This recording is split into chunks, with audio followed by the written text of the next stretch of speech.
আল্লাহর এক বান্দা ছিল নামাজে সেজদায়। তখন আল্লাহ রাব্বুল আলামিন তাকে ডাক দিয়ে বলে, বান্দা তুই যতই নামাজ পড়, যতই সেজদা কর, তোর জায়গা জাহান্নাম। এই কথা শুনে বান্দাটি বলল, আলহামদুলিল্লাহ। আল্লাহ তখন বলে, এই বান্দা, জাহান্নামের কথা শুনে কেউ আলহামদুলিল্লাহ কয়? বান্দা তখন বলে, আল্লাহ, জাহান্নামের মালিকও তুমি, জান্নাতের মালিকও তুমি। তুমি আল্লাহ খুশি হয়ে যদি আমাকে জাহান্নামও দাও, তাও আমার আপত্তি করার কোনো অধিকার নেই।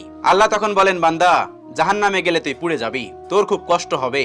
বান্দা তখন বলতেছে, আল্লাহ, কষ্ট শুধু আমার হবে না, তোমারও হবে। আল্লাহ তখন বলতেছে, বান্দা, তুই পুড়বি জাহান্নামের আগুনে, আমার কষ্ট হবে কেন? বান্দা তখন বলে, আল্লাহ, কোনো মায়ের কোল থেকে যদি কোনো বাচ্চা পানিতে পড়ে যায়, তাহলে কোনো মাই দূরে দাঁড়িয়ে থাকতে পারে না, দৌড়ে গিয়ে বাচ্চাকে কোলে নেয়। আমার বিশ্বাস ওই মায়ের চেয়ে কোটি কোটি গুণ দয়া তোমার বেশি।